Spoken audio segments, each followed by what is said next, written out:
that parent is responsible for monitoring and managing that company. So now not only one company, but two companies can be in jeopardy because of a parent company. And if people really are just about getting that bag and not necessarily about like corporate compliance, SOPs, and everything that we just talked about, it's better to just keep everything individual, separate bank accounts. That way you're not smurging this money together.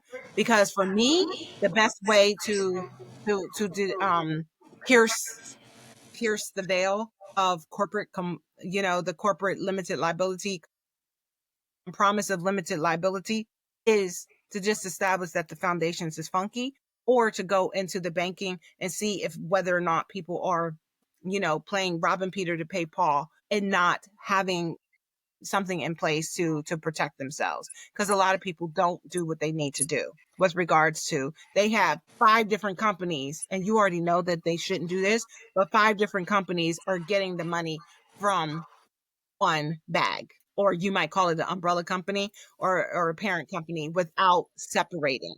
It's always good to be separated, because when you're separating and when you are in compliance with the rules and regulations, that is the best. Always remember, compliance is currency. So it's better to be separated as opposed to be commingled. Yeah, that's good. And so, Tony, she was using umbrella interchangeable with parent company, but I have a, she's asking also what type of business is necessary, but I have a resiliency investment group. It is a parent company. And then I have resiliency where, that's where statement where is. I have resiliency resources, which that was around the preparedness. So for my law enforcement background, then we have resiliency works, that was for the help startup businesses as an incubator, right? So Kirsten, there's no, but resiliency investment group actually holds assets and does wholesaling and does a ton of other things. So I hope that answers you. There is no specific business that you need to do that. Okay, thank you. All right. Then there's a question about your retainer and your consultation fees. I can get that to you, Mo. I'm going to talk to her and see what she'll do for my community. But yes, she does have a fee. Yes, she does have retainer packages, and we'll follow up with you with all of that information on the other end of this call. Okay, any other questions? I do have one more while we wait for someone else to put another question in the chat. I'm trying to think where I want to go because I got a ton of them, but for purposes of who's here. All right, what is you kind of alluded to this a little bit, but I think it bears repeating. What is it dangerous to just start doing business without legal paperwork in place? Well, I mean, the biggest one is if there's no boundaries, right? So when you don't have paperwork, you have no boundaries. So when people have a sole proprietor, there's no boundaries. So there's no distinction between your personal assets and your business assets. So when you're setting boundaries, that's why I'm always like CYA, cover your assets in business, right? Not call your attorney, because even when people call their attorney, but they don't have anything in place and they haven't established anything and their business isn't legal, there's nothing an attorney can do, but tell you, well, why didn't you do that in the first place? You don't even need the attorney to tell you, because if you bemoan anything on social media, there's people like, well, why didn't you trademark it? Why didn't you start your business? Why didn't you go to LegalZoom? It doesn't matter. People are going to tell you to set boundaries in business. And the best way to do it is to distinctify yourself, to be ye separated from your personal assets and your business assets by just making the distinction. Don't do business as an individual. Okay. Yeah, and just to add a little bit more color to that, we hear the words, and she alluded to it earlier. You don't want to commingle your life, because if someone comes after your business, then it makes your personal life exposed, right? They have access to that as well. Mm-hmm. And I just want to put this out there in case somebody was thinking this. You can't open a personal account and then say, well, I'm using it for business, right? No, you need a business banking account.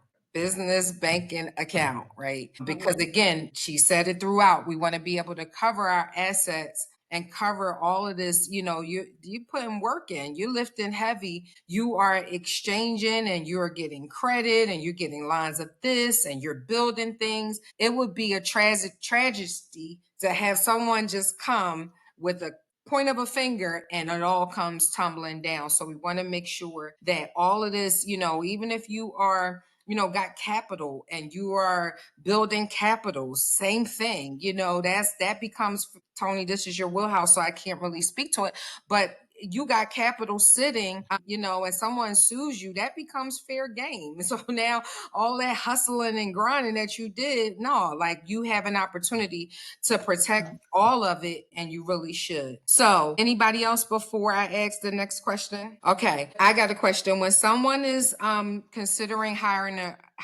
an attorney versus DIYing it, because to me, you go in business, and I think I said it earlier, then you need to know how to play the game of the business, right? You need to be, if you're going to play it, know the rules, know what you should be doing. So we're going to advise not to be a DIYer in this space, but what are maybe 3 to 5 things that people should be looking for in an attorney when they're looking for one? I really don't know, other than the fact that you understand and appreciate that lawyers, they practice law. So, don't go to a family lawyer looking for somebody to help you file a trademark application. I mean, that's common sense, but some people don't know that. Another one is the fact that you just got to be comfortable. So it's not like what you feel comfortable with, because if they're going to be your wise counsel, then that's one of the things that you should feel comfortable asking them. If they talk down to you or they're speaking above your head and they're supposed to be your wise counsel, it's literally it's almost like your chief of staff. You know what I mean? Like, if you can't talk to them, if you don't feel comfortable letting them know I messed up or I didn't mess up, or sometimes people are playing the big girl game or big guy game, and they're like, I'm playing a big game, but I don't know what I'm doing. At least be honest, So if you can't have a good relationship and be honest with that attorney, then that's not the one that's for you. You know what I mean? With regards to it. I mean, I see some people, they be like, well, how many clients? They ain't got nothing to do with nothing. You know what I mean? Because one, attorney is not going to delve into they protect. Now, if my clients shout me out, then I'm a screenshot that joint. You know what I mean? Or if I ask for a testimonial, then that's one thing or whatever. But you're not really going to know that type of stuff with regards to it, right? If you're looking for a business lawyer and they ain't, look, I'm being ignorant, but if they ain't never start no business, don't know your jargon and conversation and things of that nature, then that's not the business lawyer for you. Because there are some people who hire and they're like, oh, that's my business lawyer. And they don't even know what a P&L statement is. They don't even know the difference between wholesalers and realtors. They don't even know the difference between asset protection and with regards to just having just like a business, having estate plan. Because asset protection and estate plan, 2 different things. Asset protection requires an estate plan, but estate plan isn't necessarily asset protection. Estate plan is just making sure that if something happens to you, there's a continuity plan for how your family is going to benefit from you, as opposed to asset protection. And that's different strategies. They may have you in a different state. You know what I mean? Saying file your holding company in this state. That's not estate planning. So and that's why I said it really depends. I'm pretty smart. I'm gifted in this. God put me in this legal position. But I literally started as a litigator. I was like the Goldilocks. I was like, oh, I don't like litigation. You know what I mean? Because lawyers play games and I really want results. And I didn't like family law because the law isn't set up for anybody who's broke, or anybody who is financially dependent on a narcissist. Okay. I didn't like that. I did with regards to, I was about to say sharecropping system. That's what it felt like, because with mortgage foreclosure and bankruptcy, you realize how much you really don't own.